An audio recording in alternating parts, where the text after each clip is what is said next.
Welcome to today's training on management review meetings, a critical component of our quality management system.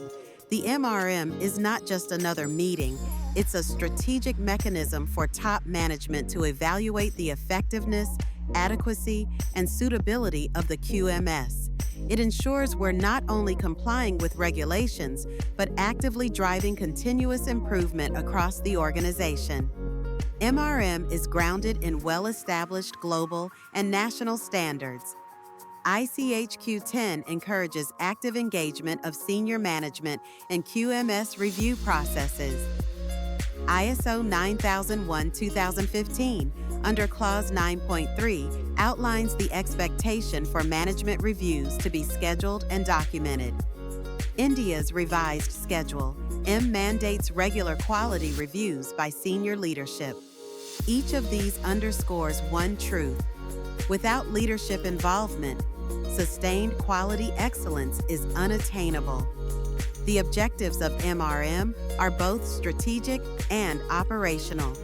We assess QMS performance, identify quality trends, review deviations and complaints, and evaluate the effectiveness of CAPA. It's an opportunity to reassess resources, policies, and procedures. Ultimately, the goal is to ensure regulatory compliance, enhance quality performance, and align with corporate objectives. How often should an MRM take place? At a minimum, once a year. However, the frequency should reflect organizational complexity, recent audit outcomes, and quality issues. Participants must include senior leadership, the managing director or plant head, the QA head who coordinates the MRM, and heads of all relevant departments: production, QC, engineering, regulatory affairs, and warehouse. Other contributors may include pharmacovigilance, IT, and validation. All discussions, decisions, and action items must be documented and tracked. Robust MRMs rely on comprehensive inputs.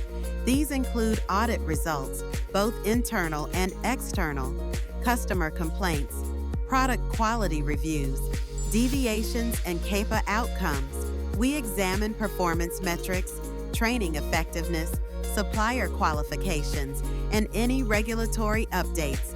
Each data point must be evidence-based and trend analyzed to support actionable conclusions.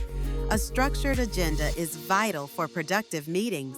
Begin with a welcome and a clear statement of objectives from senior management. Then QA presents performance data, and each department provides their updates. Review pending action items, discuss risk and regulatory changes, and present new improvement proposals. Conclude with decisions, approvals, and assigned responsibilities along with timelines. Outputs are what make MRMs valuable. These include resource reallocation, approval of process improvements, updates to policies, and targeted training plans. They also include action steps to address risks and compliance gaps. Outputs must be clear, documented, and followed through to closure. This is where strategy turns into action. MRM documentation must be audit-ready. That means maintaining agendas, attendance logs, presentation materials, minutes of the meeting, and action trackers. Follow-up evidence and implementation records are just as important. These documents reflect the commitment of leadership to uphold quality standards. Even well-intentioned MRMs can fall short if we're not careful. Avoid treating MRM as a checklist exercise. Don't ignore data trends or fail to close action items. Ensure all information is current, decisions are documented, and rationale is explained. When MRMs are done right, they drive performance. When done wrong, they waste time. Let's look at a real-world example. During one MRM, it was observed that packaging complaints had spiked 40%. The issue traced back to a vendor who bypassed proper qualification. The MRM triggered a requalification, updated SOPs, and reinforced training. This is a prime example of MRM translating data into decisive, effective action.